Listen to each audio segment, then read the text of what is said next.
নমস্কার। আজকের ভিডিওতে আমরা ৯ মাস বয়সী শিশুদের বিকাশ জোরদার করার জন্য নবচেতনায় প্রস্তাবিত অ্যাক্টিভিটিস সম্পর্কে জানব।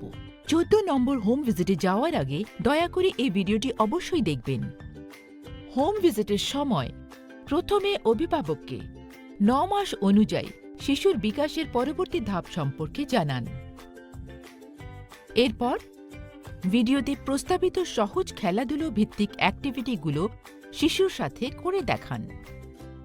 অ্যাক্টিভিটিগুলো দেখানোর পর বাবা মা এবং পরিবারের অন্যান্য সদস্যদের প্রতিদিন শিশুর সাথে এই খেলাগুলি খেলতে উৎসাহিত করুন। এই অ্যাক্টিভিটিসগুলোর মাধ্যমে ৯ মাস বয়সের মধ্যে শিশুরা সাধারণত নিম্নলিখিত কাজগুলি করতে সক্ষম হয়।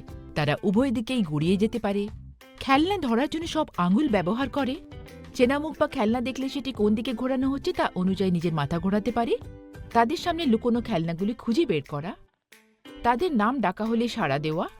প্রতিদিন শিশুর সাথে এই সহজ কাজগুলো ভালোবাসার সাথে করার মাধ্যমে যত্নশীল অভিভাবকেরা শিশুটিকে এই বিকাশের ধাপগুলিতে পৌঁছতে সাহায্য করতে পারেন। নবচেতনার মতে শিশুর জীবনের নবম মাসে যেসব অ্যাক্টিভিটিস করতে হবে তার মধ্যে রয়েছে হাত থেকে কোনো বস্তু ফেলে দেওয়ার মজা, গড়িয়ে যাওয়া বস্তুকে ধরতে যাওয়া এবং ধরে ফেলা, বিভিন্ন কাজের আওয়াজ বা ধ্বনি চেনা, খাবার খাওয়ানোর সময়। দেখা যাক খাবারের সময় কথোপকথনের মাধ্যমে এই মা কিভাবে শিশুকে খাবার সম্পর্কে নতুন তথ্য দিচ্ছেন এবং খেলার মাধ্যমে নতুন শব্দ শিখতে সাহায্য করছেন। তোমার খিদে পেয়েছে? তোমার খিদে পেয়েছে বেবি?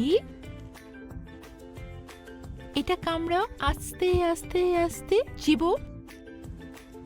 এখন খাও, ভালো ছেলে। নিয়মিত এই সহজ কাজগুলো করার মাধ্যমে যত্নশীল অভিভাবকেরা জীবনের প্রথম ৩ বছরে শিশুর বিকাশে জোরালো সহায়তা প্রদান করতে পারেন।